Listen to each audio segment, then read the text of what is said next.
用微光照亮夜晚，用温暖温润心灵。亲爱的朋友们，欢迎来到微光夜读。辛辛苦苦拉扯大的孩子，嫌我在他家便宜没占够。老公蠢，婆婆坏，儿子白眼狼，这样的日子我受够了。这老妈子谁爱当谁当吧，我撂挑子不干了。本频道将为您讲述各种各样的人生故事，也许有些故事会让您热泪盈眶，有些则会让您感叹人生百态。记得点击订阅并开启小铃铛。我今年38岁，全职在家照顾12岁的儿子，却被儿子说是白吃白喝住他家。这天我刚给孩子开完家长会，匆匆回到家里，生怕错过饭点。傍晚5点半，我拎着大包小包的蔬菜生肉打开家门，老公戴着耳机鬼吼鬼叫，在打游戏，婆婆带着儿子在看动画片，客厅里玩具洒落一地，满屋狼藉。婆婆见我进门，瞥斜我一眼，一天天的不着家，又不上班，不知道跑出去做什么。她对我一向这样，但为了孩子有个和平的成长环境，我从不当面跟她争执什么。我去给轩轩开家长会了，我语气平静。见我这样说，她表情讪讪，自顾自背起了包，穿上外套，回家去了。是的，我们3口跟公公婆婆并不同住。本来今天我不在家，是跟老公讲了，让他陪着儿子下楼踢踢球，运动一下的。没想到他把老妈叫来看孩子。我把成绩单递给儿子，正跟他逐科分析考试结果。哎，猪队友！老公他拉着拖鞋从书房走出来。老婆，晚上吃什么？我快饿死了。说完，他又揉着凸起的肚子回到了电脑前，继续开下一局。我抬头看了眼时间，6点了，是该做饭了。安排好了儿子写作业，我来到厨房，收拾着买回来的菜。7点半，4菜1汤上桌，孩子在饭桌前坐好，老公却迟迟喊不动，只说打完这一把。见状了，我也有了脾气，不再理他。孩子却不满意了，要我再等等爸爸。爸爸挣钱养家很辛苦的，我们要等爸爸，那妈妈不辛苦吗？可是妈妈每天都在家呀。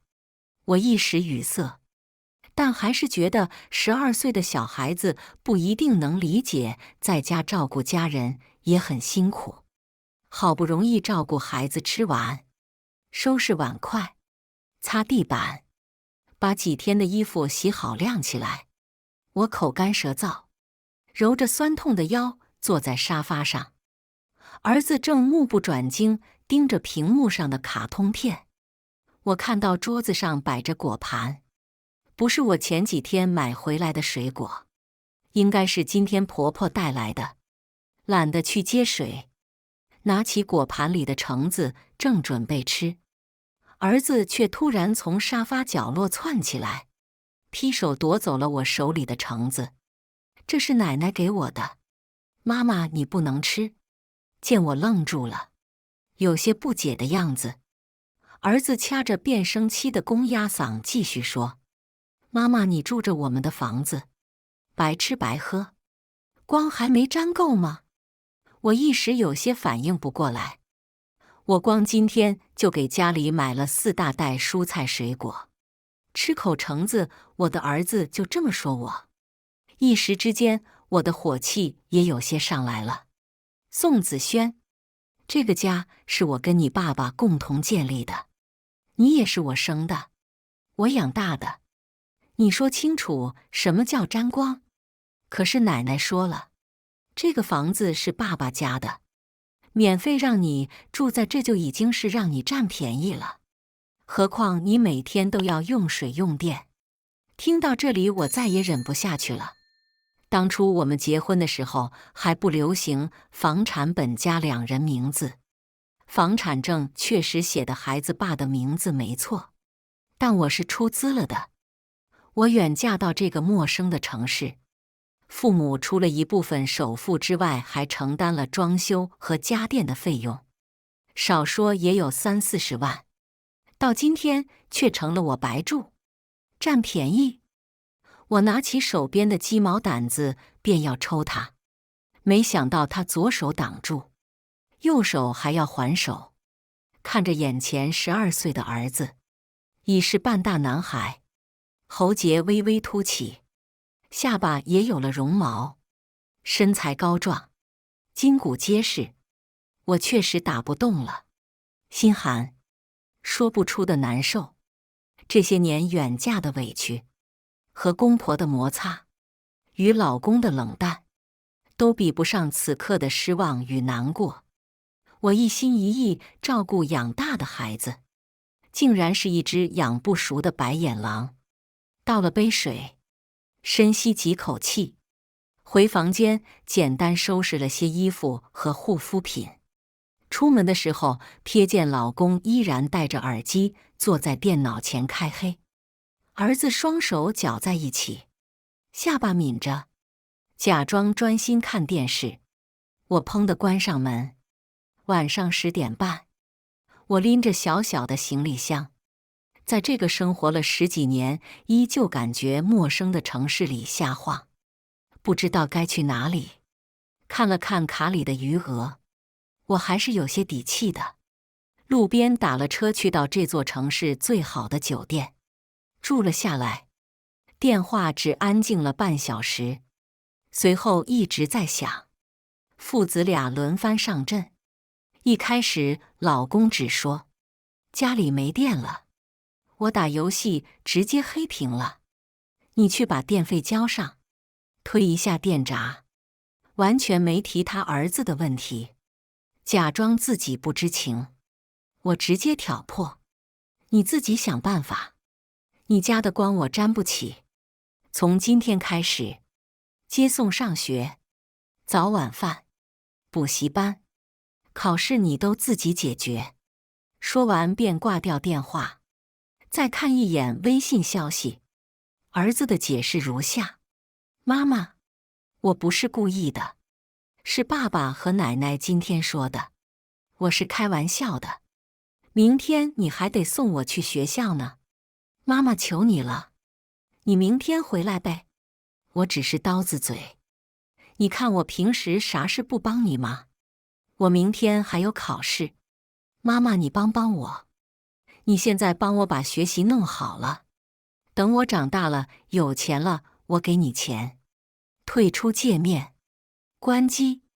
这么多年来，我虽然不上班，但经济完全独立。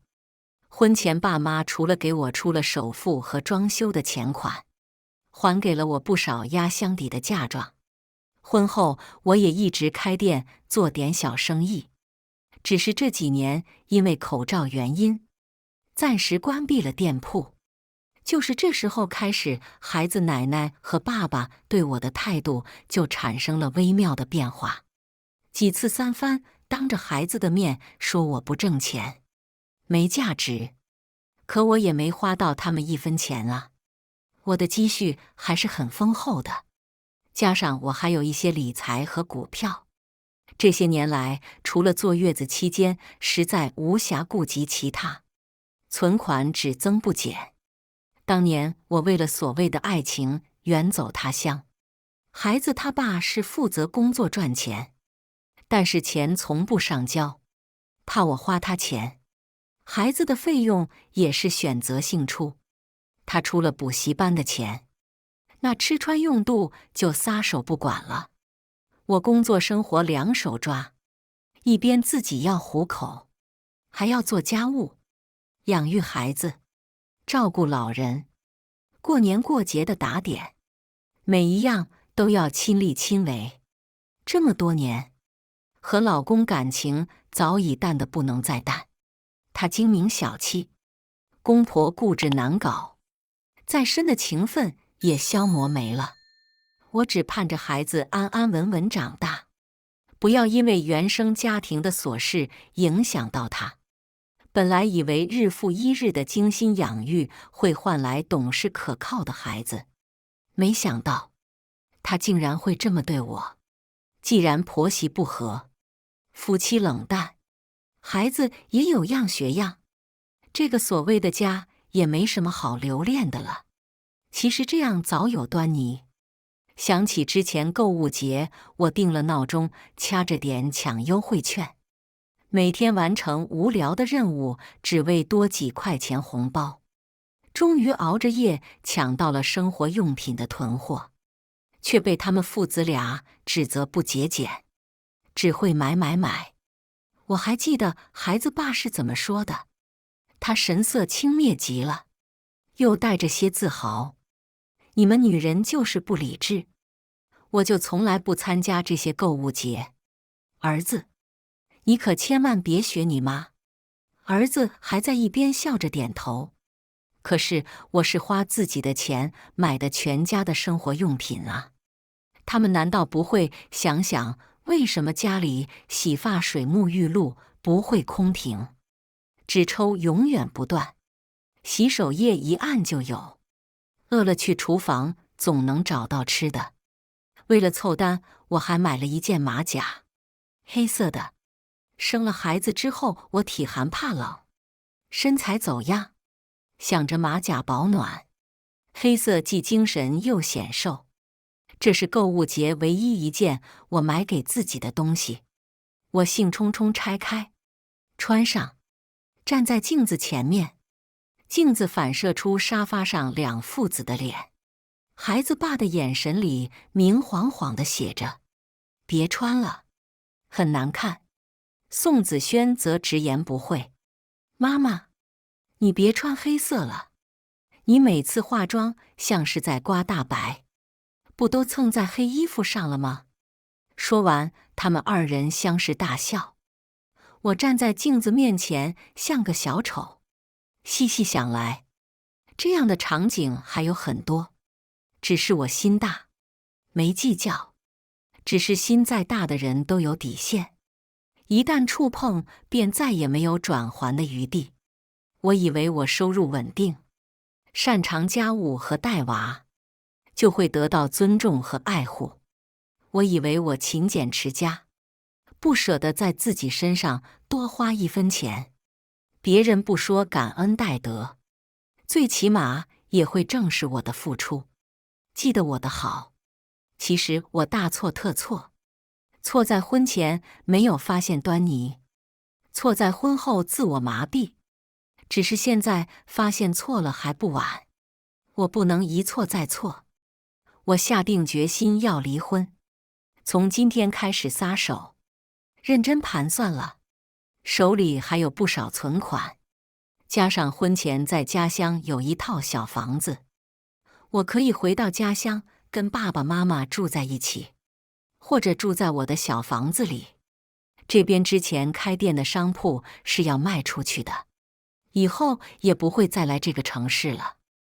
我自认已经尽到母亲的义务，孩子给他家就是。每个月我会按时出抚养费，反正我没正式工作和稳定收入，就算法院判决抚养费，也不可能比现在每月花的生活费多。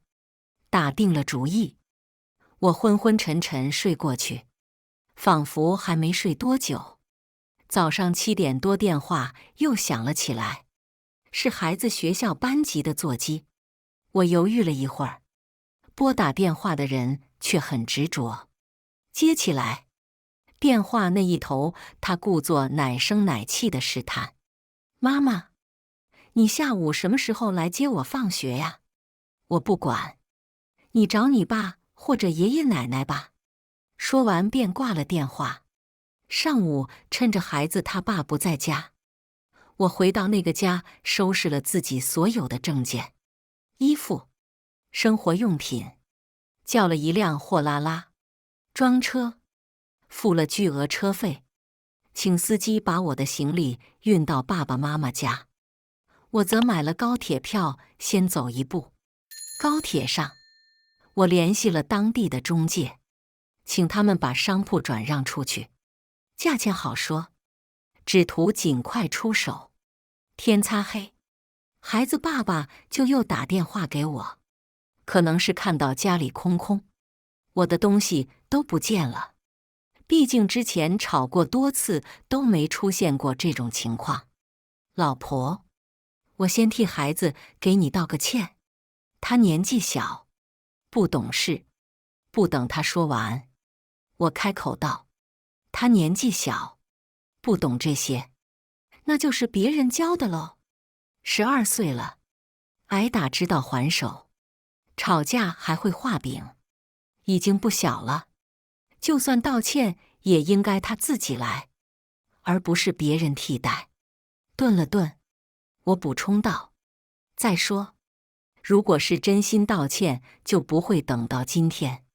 那好吧，明天他还有考试，我上班走不开，爸妈不会开车，你去联系车，明天包车送孩子去安庆市校区考试。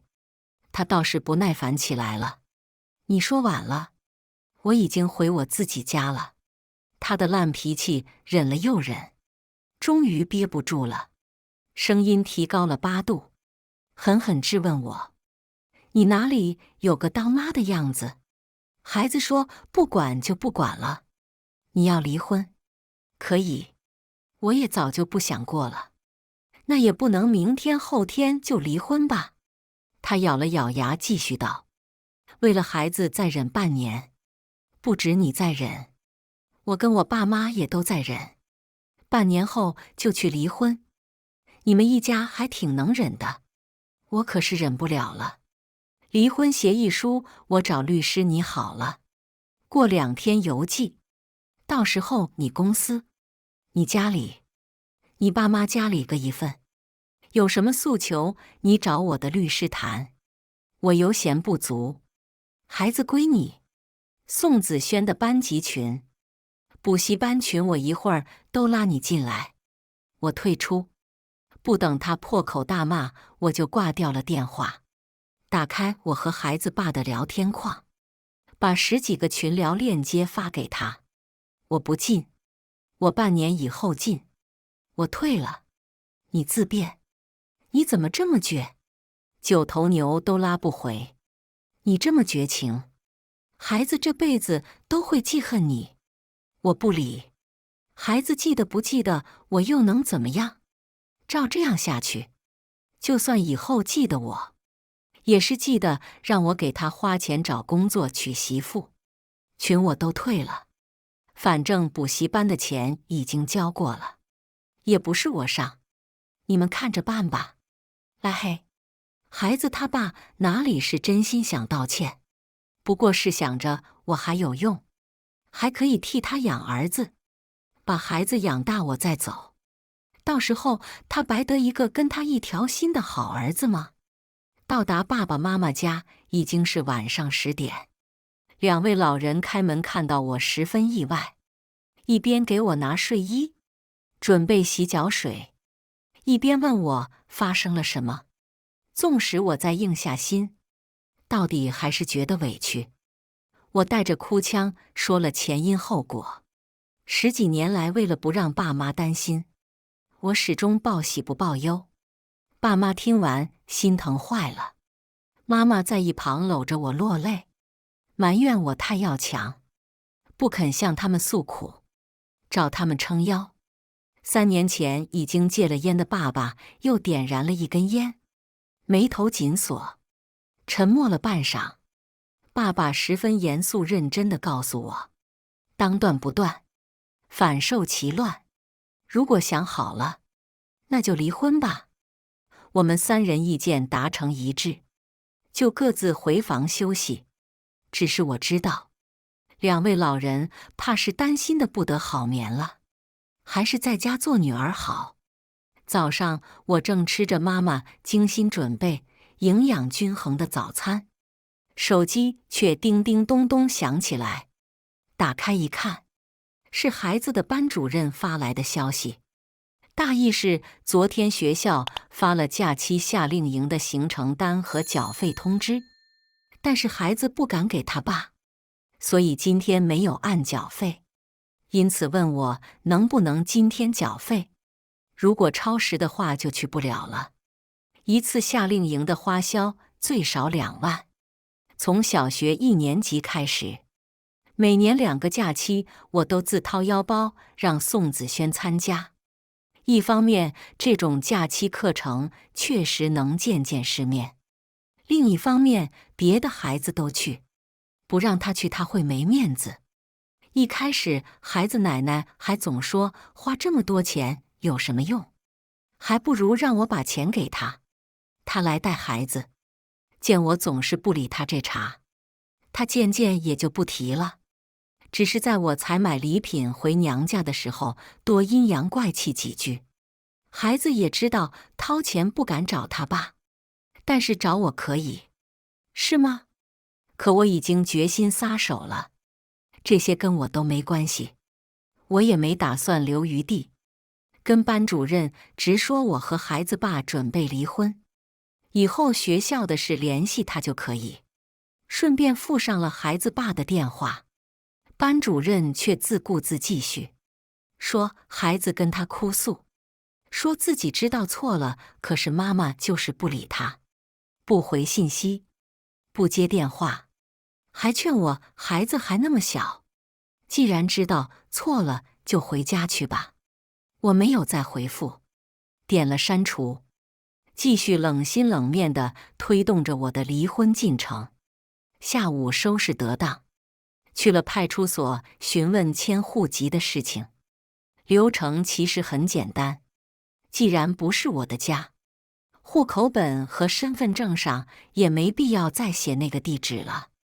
我联系了街道工作人员，开具了相关证明，请他们帮我邮寄，给工作人员发了邮费，还加一个小小的红包，请他喝奶茶，也是我对新生活开始的祝福。现在只等邮件到达就可以迁户口，办理新的身份证了。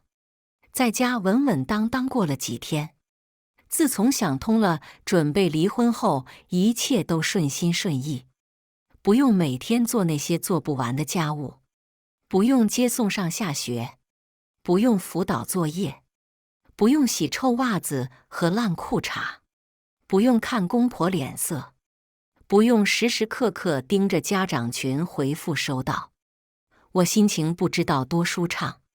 唯一小小的不顺是那间商铺，中介告诉我，在上架售卖前，他们做了专业的检测，检测结果提示那条街道存在电路老化的问题，需要整修一番，通过第三方机构检测才能正式买卖。我估摸着过一阵还要回到那个城市办理离婚手续，就说这件事可以暂缓，等我回去办理。我找朋友详细问了，做整修和检测花费倒是不大，但是工期比较长，需要人时不时盯着。另外，检测也需要排队等待，而按照我的情况，显然长时间在那边逗留是不现实的。一时间，我也有些拿不定主意。离开那个家的第1个周末，我晨跑完回来，刚喝了口水落汗，就听见门铃响了。我们3人都很意外，这才早上8点，按理说不会有人来访。透过门铃，我看到门外竟然是老公，哦不，准确地说是准前夫一家，孩子爸、孩子爷爷奶奶，加上孩子，一家4口齐刷刷。我知道这大约是来商量离婚事宜了。打开门让几人进来，我爸妈也有些意外，但还是去备了茶水。孩子爸让孩子进姥姥姥爷房间里去玩耍，只说大人们说事，让他在屋里玩 iPad。几人刚落座，水还没烧开，婆婆就横眉冷眼地开枪了。我倒是要问问你家，怎么教的女儿？当妈的这么不负责任，说走就走。我妈是个暴脾气，直接按灭了茶炉。我还想问你怎么养的儿子和孙子呢？那房子我们出了一半的首付，还有装修，我女儿怎么就是白住在你家了？公公听到这个不甘示弱，仰着脖子，那写的也是我家的名字。再说了，多大的人了，还跟还小子计较？孩子爸也在一旁搭腔，扭着脸，歪嘴斜眼地对我大声道：“我这是给你面子，带着老人孩子亲自上门来接你了。你要是懂事，就顺着台阶下来。”我这话就说到这，你看着办。我几乎被气笑了。宋刚，你还以为我是在闹脾气是吗？你想错了，我是真要离婚。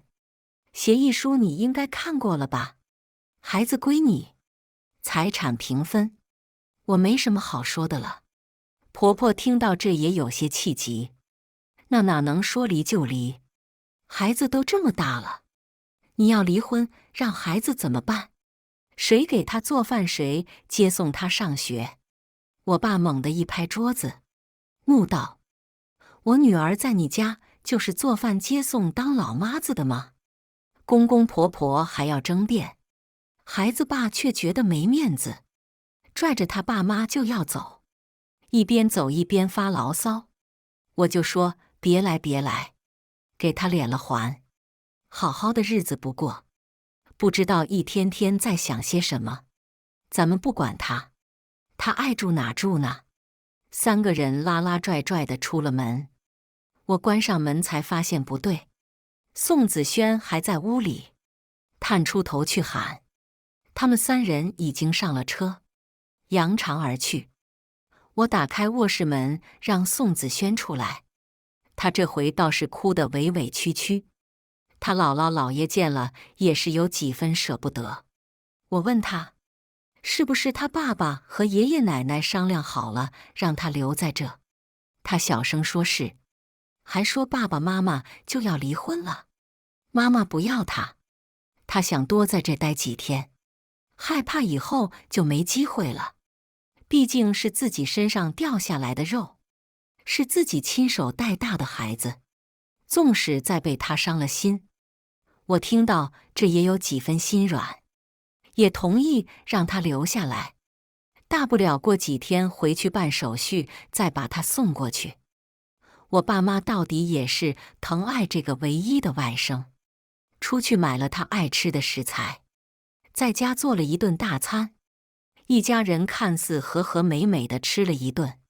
晚上，儿子抱着抱枕，对着我撒娇，想要跟我睡一块。我想着以后几乎也没机会了，就点了头。可能是舟车劳顿，折腾了一天，孩子也累了，不到10点他就沉沉睡过去。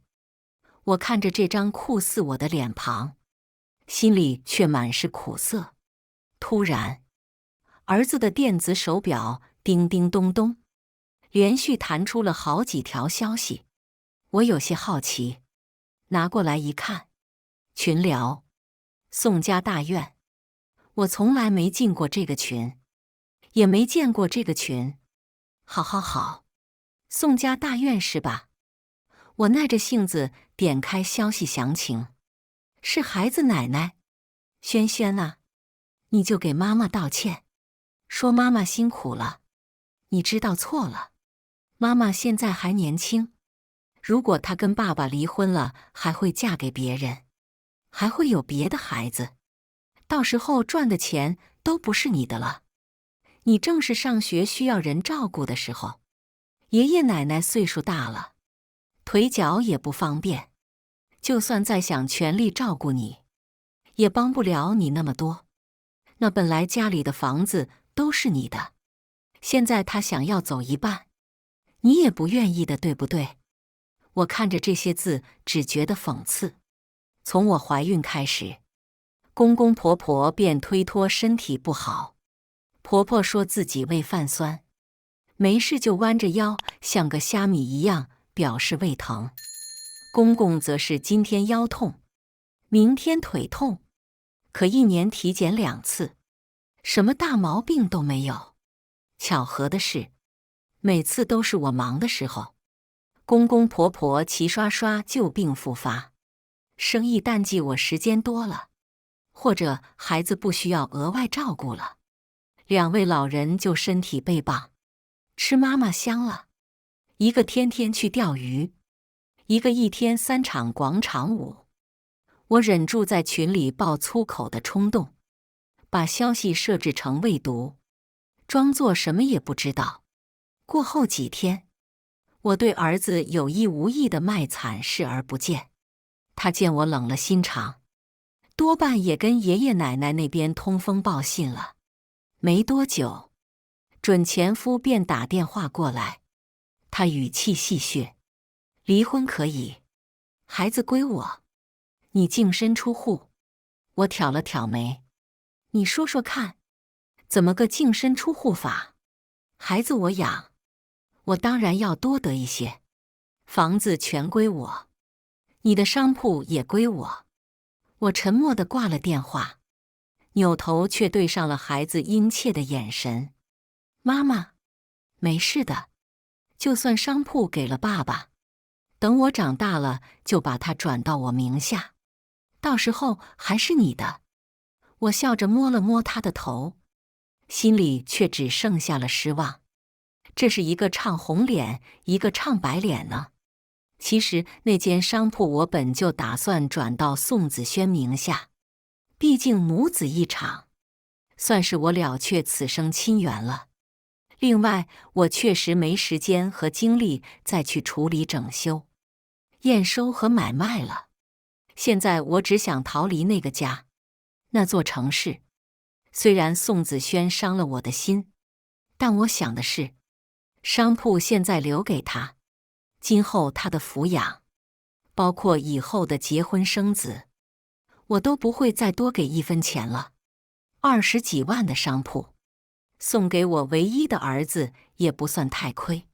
虽然他是个小白眼狼，但我就这么一个儿子，或许他有一天会知道我的良苦用心，但是贸然答应，孩子爸只会觉得得来的太容易。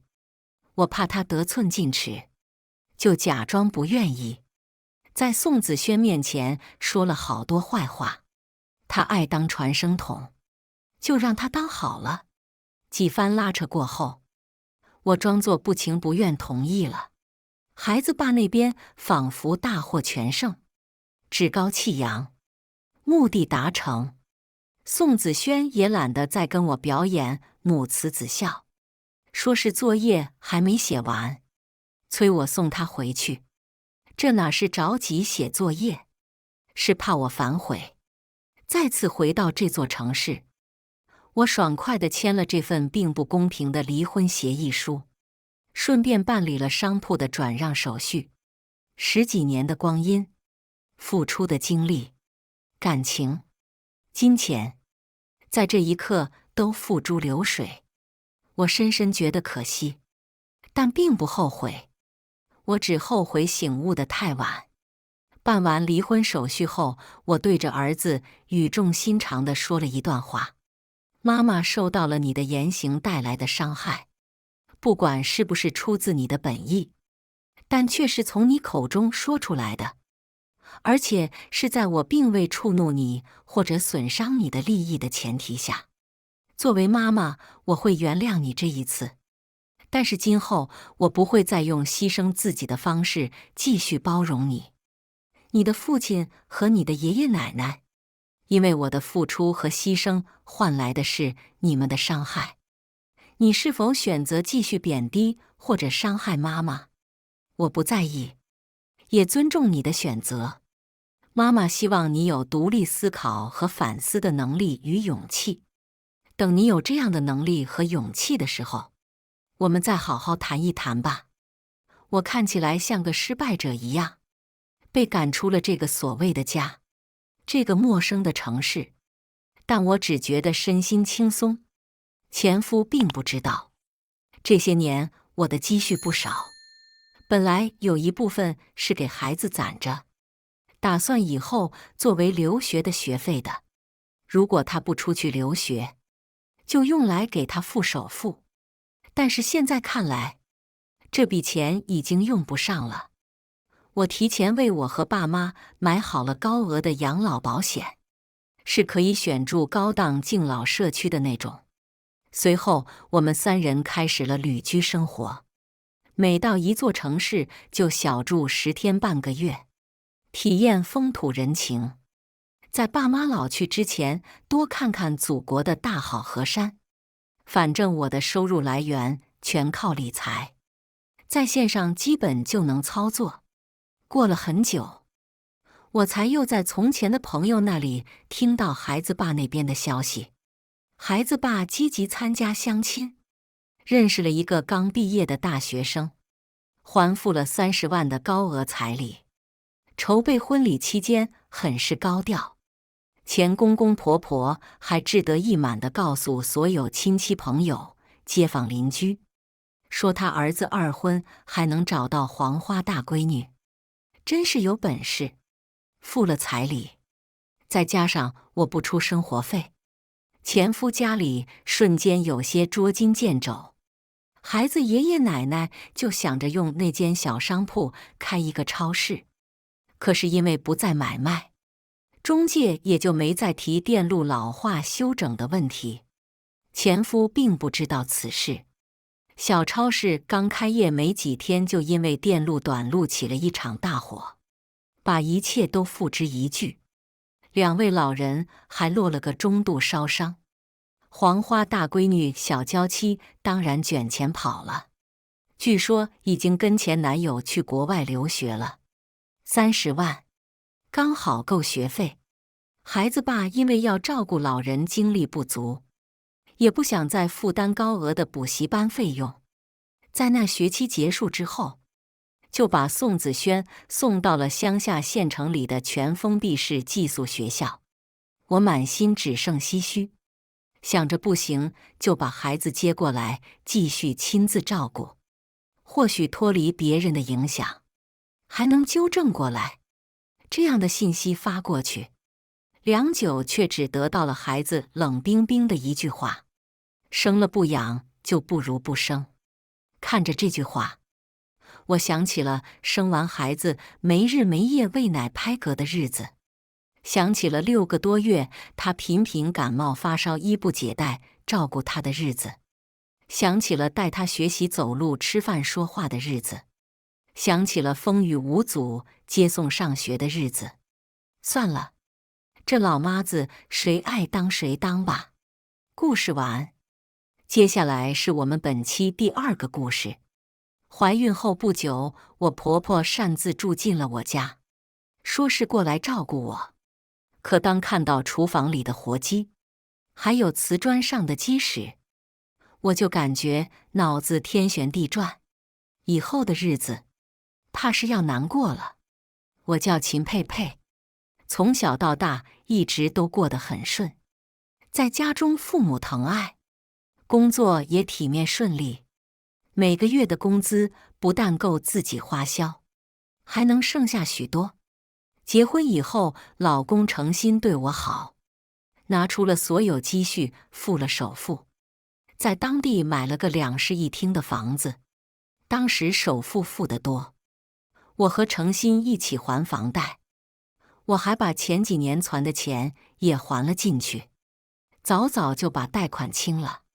现在我们无贷一身轻，周末去旅行郊游，生活可以说是过得非常舒服。最近我也有了身孕，以后生了孩子，这小日子就更加幸福了。我想着等月份大了，喊我妈过来帮忙。第1次怀孩子，我期待的同时也怪紧张的。本来心情不错，一下班我就回了家。刚进门就发现玄关处堆了一堆东西，锅碗瓢盆什么都有。还有几个用花布包成的包袱。家里被弄得乱七八糟，地上还有一筐带着鸡屎的鸡蛋。更让人抓狂的还有扑腾翅膀的活鸡，羽毛飘得满厨房都是。那鸡还在我家瓷砖上拉了一滩。我本来就孕吐得厉害，看到这样的场景，还有难闻的鸡屎味儿，瞬间觉得恶心得不行。我冲进卧室，刚打开马桶盖，发现里边没冲，又给我恶心了一把。等我在洗手池里吐完冲干净厕所，走进客厅时，程新才发现我回来了。他身旁还坐着他妈，也就是我的婆婆。小心！程新见状，赶紧清出一条路来，护着我的肚子，让我坐到沙发上。自从我怀孕后，程新就一直小心照顾我，生怕我和孩子有个什么闪失。看到他这样关心我，我刚才憋得一肚子的火气也就没了。爱屋及乌，我对突然到访的婆婆也露出了笑脸。妈，您怎么来了？我来看看你，顺便给你带点东西补补身子。谢谢妈。既然来了，就在家里多住几天，不着急走。我刚说完，程心赶紧纠正我说，不是住几天，而是以后一直住在家里了。但他一直不敢看我的眼睛。什么？你意思是妈要和咱们一块住？婆婆满脸堆笑。是啊，现在你怀了孩子，需要人照顾，以后我也可以帮你们带孩子。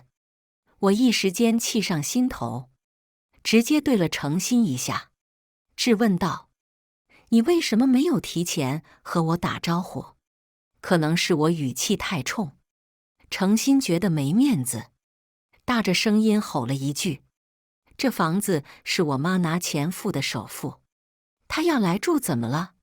秦佩佩，做人不要太没良心。我一愣，没想到首付钱是婆婆付的。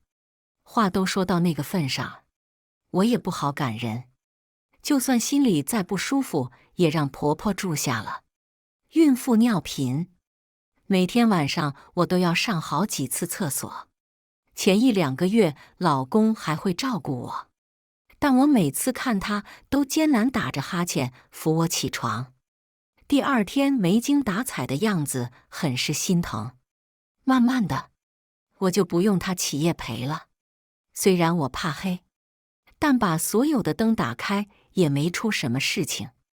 今晚我和往常一样起夜去卫生间，把所有的灯都打开，可一进厕所，就看到没有冲的厕所。我不由捏紧了鼻子，把厕所冲了，把窗打开散味儿。不用想，肯定是我那婆婆干的。我边上厕所，边琢磨明天得和婆婆说说，不能再继续这样下去了。想法刚落地，就突然听到关灯的声音。通过磨砂玻璃门，能看见厨房和客厅那边的灯灭了。我心一突，赶紧喊了一声：老公，是你在关灯吗？外边没有人回应，我有些害怕，赶紧提上裤子冲厕所。随着水流的声音，卫生间里的灯也灭了。啊！我吓得大叫，腿都有些发软，顺着墙滑坐在地。哎呦呦，这是怎么了？一束光照了进来，就见婆婆慌慌张张跑来把我扶起。看着婆婆拿着手电，我就知道是怎么回事了。我没好气地甩开她的手，重新打开卫生间的灯。怎么回事？为什么要关灯？还不冲厕所？婆婆被我喊得一愣，赶紧关了手电，解释说：我这是怕浪费电，为你们省钱啊。这不，我还给你拿手电筒了。你每次上厕所点那么多灯，太浪费电了。厕所冲一次也费很多水，我想攒攒再冲，我没忍住脾气，又接着说：“我知道您平时在农村节俭，这几个月我也都忍着，但今天做得太过分了。这么吓我，万一我发生意外，孩子出事儿怎么办？”我越想越后怕，觉得不能再这样下去了。我直接回了卧室，把睡到雷打不动的程心揪了起来。大半夜的干什么？程心被吵醒，情绪有些不太好。你说干什么？你孩子刚才差点没了。我把刚才的事情和程心说了一遍。程心打了个哈欠，敷衍我说：“老人嘛，多理解理解。”我多理解理解，那谁理解我呀？我现在怀孕，浑身难受，闻到刺激的味道就不好受。还有刚才关灯。行了，可能是我最近抱怨的多，程心有点不耐烦，又被半夜吵醒，他也上来了脾气。都是怀孕生孩子，怎么就你事儿多？我同事媳妇在家又能做饭洗衣服，又能接送老大上下学，你呢？不能关灯，闻不得厕所味儿，就你娇气。怀孕的女人本来就情绪敏感，我当时委屈的不行，眼泪啪嗒啪嗒往下掉，半夜直接收拾东西回娘家。不管是程心不耐烦的神情，还是那恶心的厕所，我都不想再看到了。可就在回去的路上，我还是被气得动了胎气，直接被出租车司机送去了医院。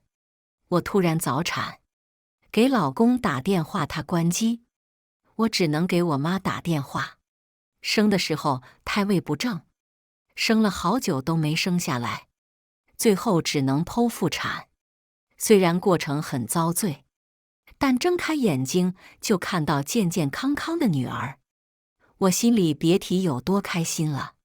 等到了第二天，程心的电话才打通。程心和婆婆赶过来时，已经快到中午。看到他们一脸高兴的样子，我也顾不上气昨天的事儿，催促着他们过去看孩子。我知道，婆婆一直希望抱孙儿，这次终于可以如愿以偿了。婆婆高兴地凑到婴儿床跟前，迫不及待地去解包裹在孩子身上的襁褓。我吓了一跳，赶紧出言阻止：“妈，孩子刚睡着，你别把他弄醒了。没事儿，我看看是男孩还是女孩，轻一点没关系的。”“妈，是女孩。”我笑着回答。婆婆的手一顿，我能明显看到她的笑容僵在脸上。我说：“佩佩啊，会不会搞错了？”“什么？”我一时间没反应过来，不知道婆婆是什么意思。我看电视上常说，医院经常把孩子抱错，咱们家不会弄错了吧？明明是男孩，却抱错成了女孩。我妈有些听不下去了，解释说，昨天医院就出生这么一个孩子，不会搞错的。听到婆婆刚才的话，我觉得像是被谁狠狠打了一巴掌，胸口堵得难受。我突然想起，在我怀孕期间，婆婆不止一次说希望我投胎生一个儿子，当时没当回事儿，因为我自己不是特别在意孩子的性别，生儿子生女儿我都喜欢。不过，在这一刻我可以确定了，我婆婆她更喜欢男孩。似乎是觉得自己的变化太明显，婆婆讪讪笑了笑，和我说：“投胎生个女儿也挺好，女孩子细心，以后可以帮忙照顾二宝。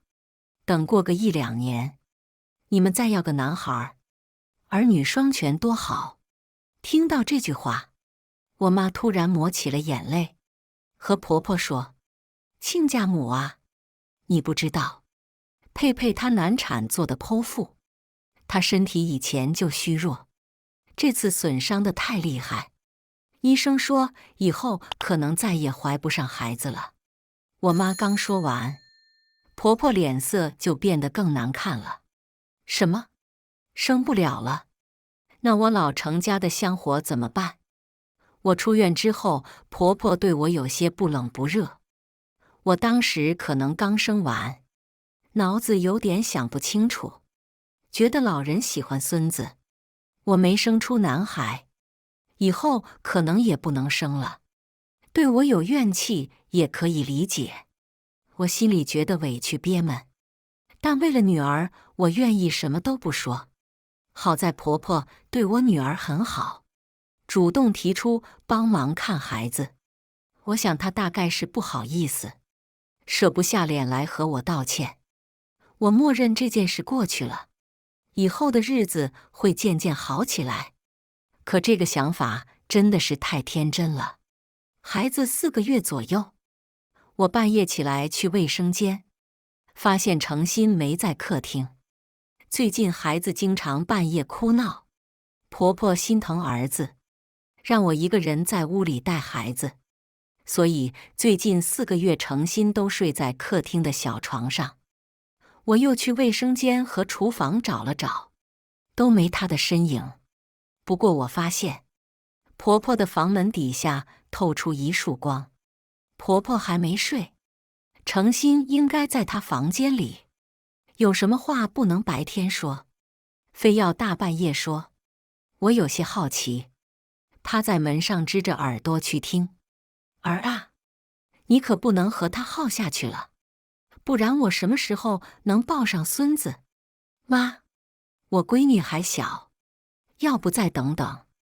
等什么等？你还想养那没伴的？既然他那么喜欢女孩，让他自己养去。不是这个问题。法律规定，女方在分娩后1年内，男方不得提出离婚，除非女方自己主动提。但我看佩佩那样，为了女儿是不会和我离婚的。两人谁都没再说话，沉默了好一会儿。那咱这样，就逼他自己提离婚，到最后这事儿也不赖你。这段时间你也别闲着，你张婶子不是爱给人做媒吗？你去相看相看，有合适的就先处着，等你们把婚离了，就立刻领证结婚。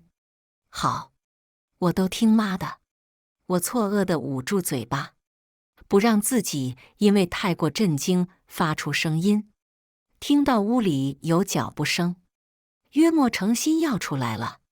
我赶紧跑回卧室，靠着门滑坐在地。婆婆现在的所作所为，已经不能归结于重男轻女的老思想，而是坏到骨子里。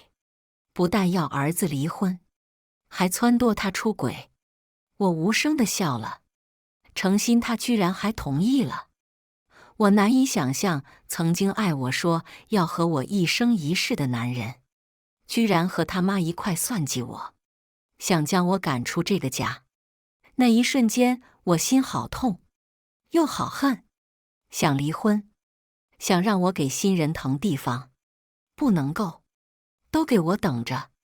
为了让我主动提出离婚，程心开始对我冷淡，婆婆也我行我素起来。我花1000块钱买的运动鞋，被婆婆穿得又破又脏。她本身脚就比我大，又比较宽，硬塞进去不说，后边的鞋帮都被踩塌了。我卧室里放着的一些化妆品全都不翼而飞，一问原来都被婆婆送人了。那都是我花大几千买的护肤品，因为平时婆婆节俭，所以没敢告诉她真实价格，只说买的时候没花几个钱。还有我给女儿买的新衣服、新玩具，也被婆婆寄回老家，说是送给侄女家刚出生的小孩。如果换做以前，被这么针对我肯定提出离婚。但现在我知道，这些都是程心和婆婆故意做给我看的。既然你们演戏，那我就陪你们玩玩。程心下班回到家，我二话不说冲过去，当着他的面砸碎了一个玻璃杯，说：“今天和你一块回家的女人是谁？”程心被我砸得一愣，好半天才反应过来：“什么女人？你别胡说八道！”程心脱鞋进门，我就像个泼妇似的哭闹：“别以为我不知道，你就是嫌弃我生不了孩子，所以才去找别的女人。我告诉你，秦佩佩，别无理取闹。”我无理取闹？程心，你混蛋！我骂完，抱着女儿就出了门。我是故意这样做的，总得让他们放松警惕，认为他们的计划成功了。我已经被他们欺负得忍无可忍，离自己提出离婚不远了。打车回娘家的路上，我开始回想我和程心在一起的这几年，可能是被之前的幸福迷住了眼睛，所以有些事儿从来都不会仔细去想。如今撕开婆婆和程心的虚伪嘴脸，突然想起了那个没见过几次的大姑姐。没结婚之前，我就听程心和婆婆说过这个姐姐，因为她和家里关系不好，嫁到上海之后就再也没回来过。我和程心的婚礼，她也没有参加。婆婆说，她是个没良心的，不懂得养育之恩，为了一个男人，就抛弃了妈妈和弟弟。当初的我，对婆婆的说法深信不疑，但想想现在婆婆的所作所为，我好像突然明白了，错的可能并不是大姑姐，她才是受委屈的那一个。婆婆重男轻女，喜欢孙子，不喜欢孙女。那以前她能喜欢大姑姐吗？或许就是因为这样的重男轻女，才导致大姑姐好几年都不回家。了解到这些，我突然有了计划，立刻给大姑姐打了个电话。孩子已经6个月，之前因为身体没恢复好，又多请了一段时间的假，如今要回去上班，我不放心孩子，便自己请了月嫂来家里帮忙。最近2个月，我知道程心下班后都在和不同的女生约会，婆婆白天不着家，也是到处给她相看姑娘，如此积极帮儿子搞外遇的，普天之下或许就我婆婆这么一个极品了。当然，我也没闲着，请了跟拍的自由摄影师，专门跟踪我程心，拍摄一些她约会的照片。这期间，我还托人帮我介绍了一个特别的姑娘，潇潇。潇潇不光长得美，身材也凹凸有致，高学历，家庭条件也好。这种姑娘，打着灯笼都找不着。但除了外貌和身材，其他学历条件都是捏造的。她是一个不折不扣的女海王，靠着外貌上的优势和男人接触，靠着这些男人给钱生活。因为生活太乱，多多少少就落下了点身体上的小毛病。不过，这正合我意。我出了些钱，通过一点手段，让潇潇和媒婆接触上，让她和程心搭上了线。和我想的一样，这个姑娘一出现，就让我婆婆笑得跟朵花似的，立刻就开始撮合2人。程心也喜欢潇潇，比和其他人约会都积极，几乎天天约人家吃饭看电影。终于在1个月的努力下，成功拿下了潇潇，什么该做的不该做的都做了。当然，这些都是我安排的。我故意让潇潇拖延1个月的时间，因为如果让程心太快得逞，说不定会露馅。潇潇几乎每天都和我报告情况。就在刚才，她给我发了一条微信：佩佩姐，你婆婆现在都开始叫我儿媳妇了，还和我说结婚的事儿还要等等，让我先给诚心生个儿子。我觉得有一瞬间的恶心。我当初是怎么看上这一家人的？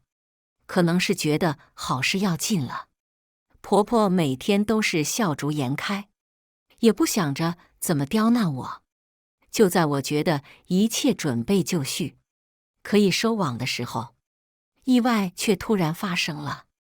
我女儿现在已经6个月大了，多多少少可以喂点辅食，这些工作月嫂都会做，他们都是专业的，做的东西我也放心。但突然有一天，我下班回到家，就看到婆婆拉着月嫂坐在地上哭，我女儿坐在宝宝椅上哇哇大吐，小脸青紫，下一刻仿佛就要窒息过去。我当时吓得都要疯了，赶紧抱着女儿去了医院。好在送过去及时，没有生命危险。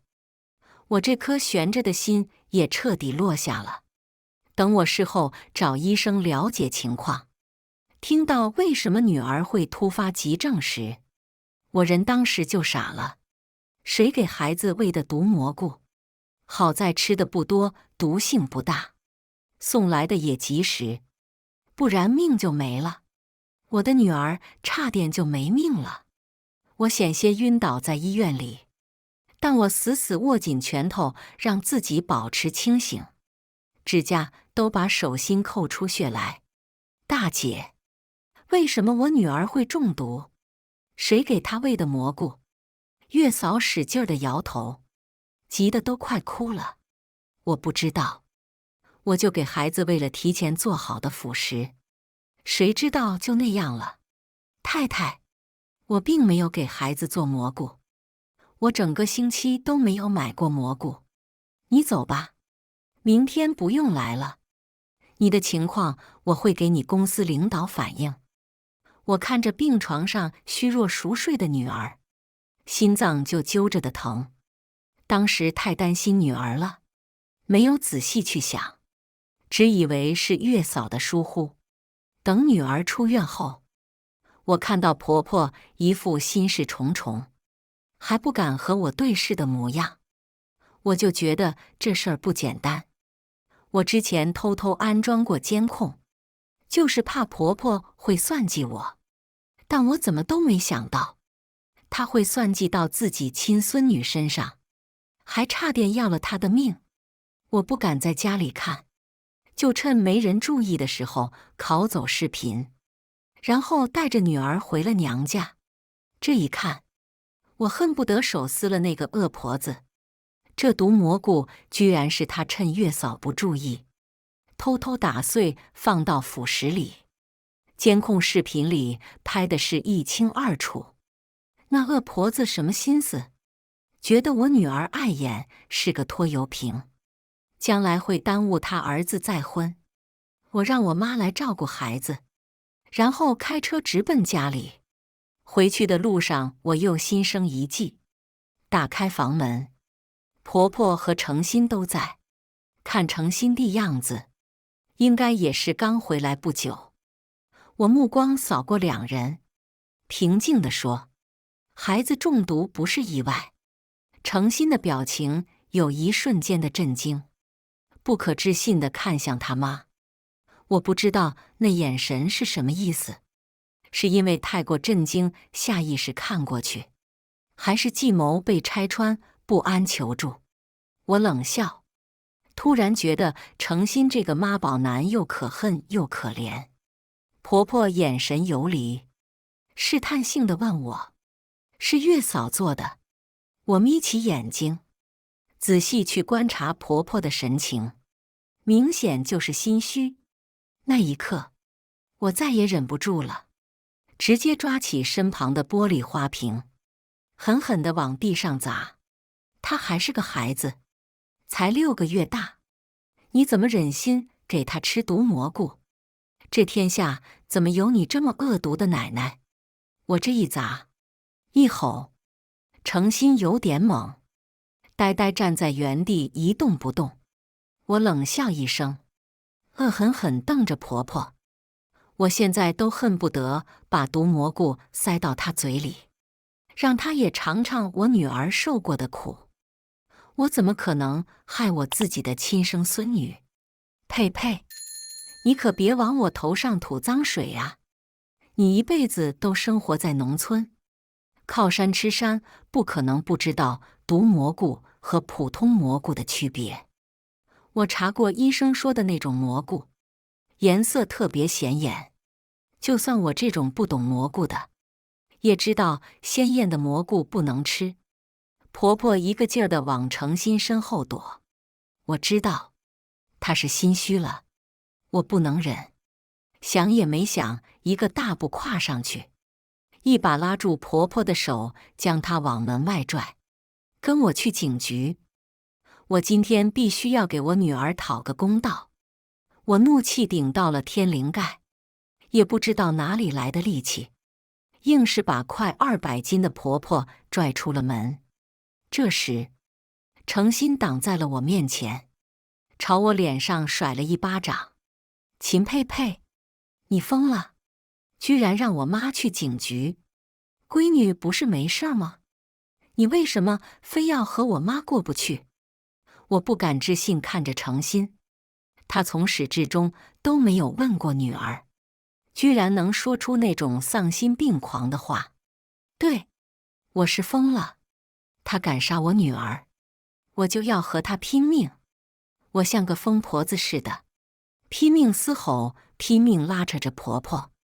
婆婆这个时候也疯了，使劲儿推了我一把，我摔倒在地，满地的玻璃碴子划伤我的手掌和大腿，疼痛让我多多少少冷静了下来。下一刻，我掏出手机，准备去拨打报警电话。拨通键还没有按出去，程心就从我手中夺过手机，狠狠摔碎在地。妈的，你个不下蛋的母鸡！老子忍你多久了，居然敢报警！他说完，我就看到他朝我大步走来，扯着我的头发就把我拖进了卧室。我拼命嘶吼，拼命大喊，都无济于事。我叫得越大声，他打得就越狠。最后，我都不知道是什么时候晕过去的。醒来的时候，我已经躺在了医院里。我妈在我耳边哭泣：“那个混账东西，居然敢打你女儿啊！你们离婚吧，就算以后日子过得难，我和你爸卖房子也能帮你把孩子养大了。”虽然我现在浑身疼痛，但我脑子却异常的清醒。离，当然要离。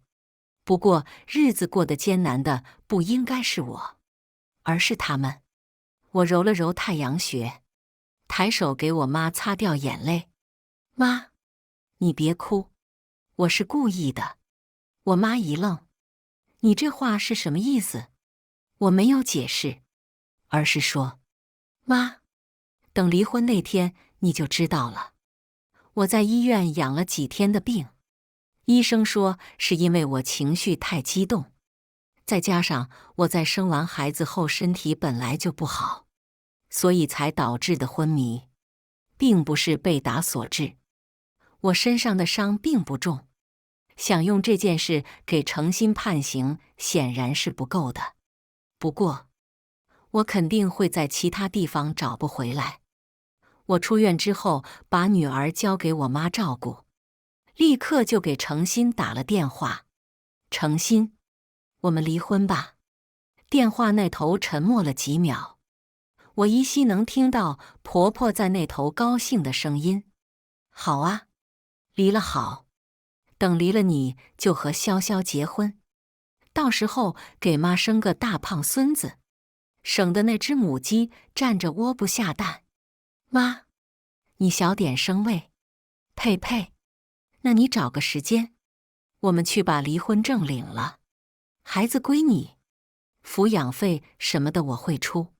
我嗤笑一声，就这样？房子呢？程心终于急了，在电话里吼道：秦佩佩，你要不要点脸？房子是我妈付的首付。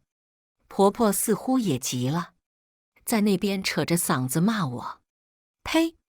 不要脸的东西，还想要房子！我告诉你，没门我懒得和他们纠缠，直截了当地说：诚心，婚后我有一起还贷，而且大部分的贷款都是我贴不上的。我今天就把话撂在这里，房子我要定了，如果你不同意，那么就等着去法院见吧。之后，我立刻向法院提出了离婚诉讼。这期间，程心给我打过电话，但我一次都没接。我知道，他不想打官司，只想和我领证离婚。哼，我岂能让他如愿了？开庭那日，我这边只有我爸、我妈和女儿3人，程心那边倒是来了很多人，有些是亲戚，有些是他那边的兄弟朋友。我忍不住在心中冷哼，这是动员了所有关系，难道是想要往我头上泼脏水吗？那我就等着，看程心能翻出什么花样来。我的诉求是要女儿的抚养权，并让程心净身出户，房子归我和女儿所有。但显然，程心和婆婆是不会同意的。要房子就等同于要了他们的命。秦佩佩，婚后你帮忙还贷这件事我认，钱我可以还给你，但这房子是我妈付的首付，我也还了一部分的贷款，房子是绝对不会全部给你的。按道理来说，是这样没错。我这个要求在不知情的外人看来非常无理，但程心他难道忘了吗？自己又是出轨又是家暴。我冷笑，呈递上去一份证据，这份证据里全都是程心和潇潇约会见面的照片，还有他们之间的聊天记录。程心说：潇潇你放心，等我离婚了立刻就娶你，到时候我肯定会为你办一场盛大的婚礼。潇潇说：好，你可不要让我等太久啊，我想你了，要不我们亲近亲近，看你猴急的，快点来，房间都给你开好了。为什么我会有聊天记录？自然是潇潇截图发给我的。当这些截图和照片被公之于众时，我看到程心的脸都青了，比吃了一只死苍蝇还难看。这些你是哪里来的？面对程心的质问，我冷笑一声，根本不想搭理他。被他喊来的那些亲戚朋友都觉得脸上无光，没想到程心还出轨。程心可能料到我会拿家暴说事儿，也做了应对的准备，没想到我还有他出轨的证据。我突然觉得心情大好，紧接着又提交了一份证据，是我被程心殴打之后留下的伤痕，照片清晰可见，还有住院证明。程心出轨在前，殴打我在后。自从女儿出生后，他就没有照顾过一天，换尿布喂奶都是我和请的月嫂照顾，月嫂的工资也是从我自己的工资里出的。程心猛地站起来，狠狠瞪了我一眼，胡说八道，我可没有打你，那是你推搡我母亲时自己摔倒的。说完，程心就掏出手机，点开相册递交证据。这是我母亲身上的淤青，当时场面太混乱，秦佩佩不小心摔倒才会被地上的碎玻璃割伤的。你们说的这些我不认，我有别的证据。我话说完，就把事先准备好的平板电脑递了上去，上面清楚拍摄到当天客厅和卧室发生的一切，从我进门摔碎花瓶质问婆婆，到我被程心粗暴扯进卧室殴打，一切的一切都拍摄得非常清楚。程心不可置信地看着这一切，一张脸被气成了猪肝色，指着我的鼻子骂道：“你个贱货，居然在家里装摄像头！”我看着程心冲我嘶吼的样子，觉得他极其狼狈和可笑。我低头，快速在手机上打字，给程心发了一条微信。我的要求很简单，女儿的抚养权，房子归我，你净身出户。秦佩佩，不要太过分。我过分？你妈要毒死我女儿的时候不过分。哦，对了，你可千万不要忘记这件事，杀人未遂也是要坐牢的。那边再也没有回复。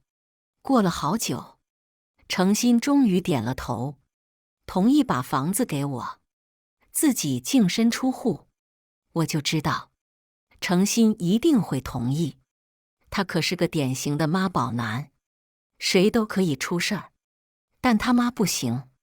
这么一瞧，除了孝顺身上也没啥闪光点了，但这笑也是愚笑。婆婆突然一嗓子叫了起来：“不行，首付是我付的，这首付的钱怎么说也要还给我。”我冷冷看着婆婆，不屑哼了一声：“哦，是吗？这首付钱不是程娟付的吗？就算是还，也该还给她呀。程娟就是我的那个大姑姐。”一听这话，婆婆当时就急了，但她还是在继续纠缠：“胡说什么？你有什么证据？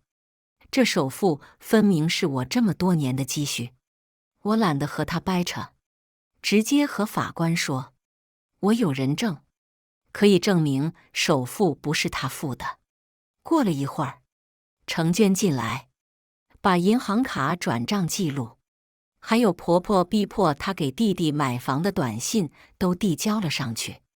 临最后还不忘当着大家的面说了一句：“我妈最重男轻女，以前趴在我身上当吸血虫，把我的钱都给我弟弟，如今因为嫂子没生出儿子，不能再生育，挑拨儿子出轨家暴这种事儿，他能干得出来？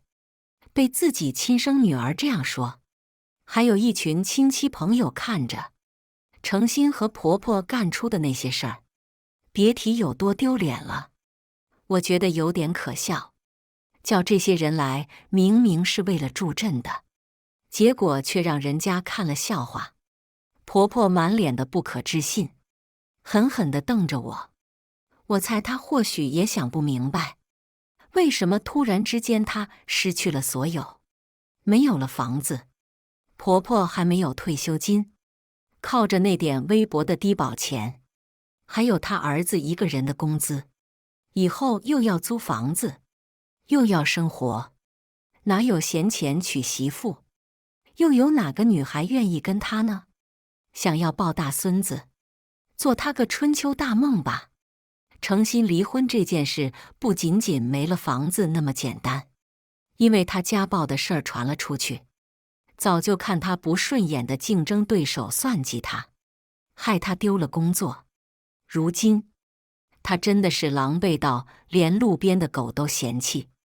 此时此刻，我站在家里，指挥着搬家工人收拾打包程心和钱婆婆的行李。佩佩，你不要这么绝情好不好？我租到房子就和妈搬出去。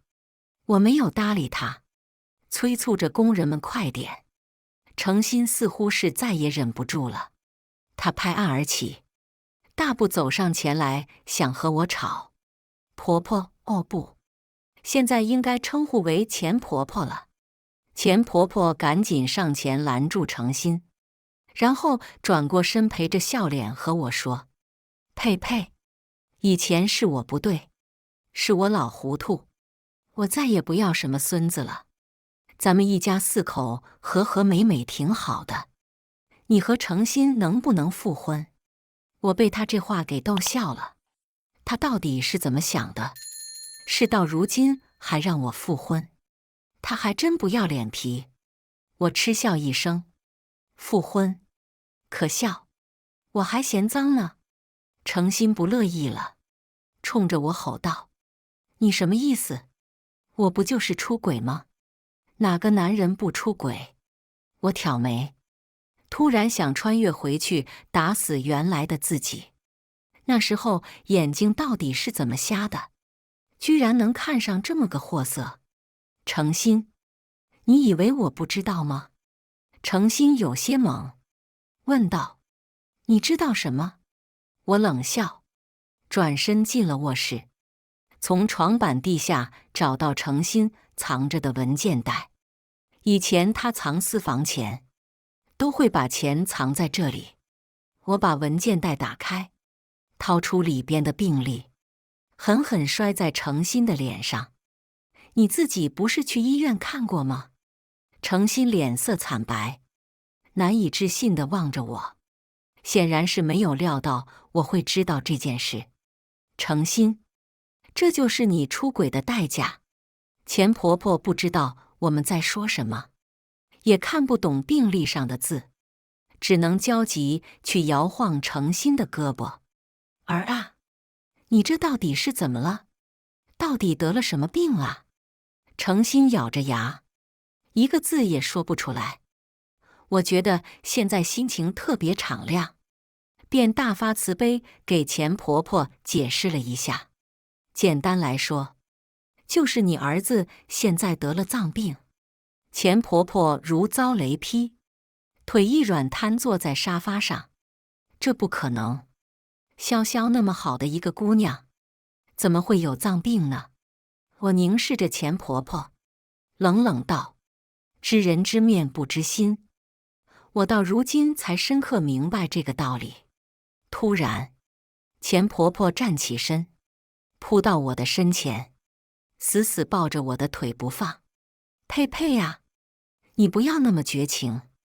你和程心有那么多年的感情，孩子还那么小，就算不为大人考虑，也要为孩子着想啊。你还好意思说为孩子着想？你怎么好意思说得出口？”看到钱婆婆一把鼻涕一把眼泪的样子，我就觉得恶心，忍不住朝她呸了一口。若是以前，钱婆婆早就骂起来了，可她现在只是随意抹了一把，依旧抱着我的腿不撒手。“我给你做牛做马，我给你洗衣服做饭，给你当一辈子的保姆，求你和我儿子复婚吧。他什么都没有了，还有病，你不能抛弃他呀。”我使劲扒拉了钱婆婆几下，但没有扒拉开。我没了好脾气，直接掏出电话：“我劝你不要再胡搅蛮缠，否则我直接报警处理。”这回，婆婆终于是装不下去了，跳起来骂道：“你个贱人，你这么绝情！看我以后能让你好过了，到时候我就天天来你家闹，你可能没有这个机会。”“你什么意思？”我重重叹了口气，突然觉得有些累了，想赶紧把这对烦人的母子赶走。这婚离完了，其他的事儿也该进行了，毒害我女儿的事儿，可不能那么算了。秦佩佩，你不是说我同意净身出户，你就不放过我妈吗？”我弯起嘴角，笑看着程心：“我说过吗？什么时候说过？哦，我想起来了，你说那条微信吧，你再好好看看，我是那个意思吗？”程心脸色煞白，似乎也想起了当时的内容。当时的我是这样说的：“我过分，你妈要毒死我女儿的时候不过分。哦，对了，你可千万不要忘记这件事。杀人未遂也是要坐牢的。我笑得格外高兴，我可没说不计较。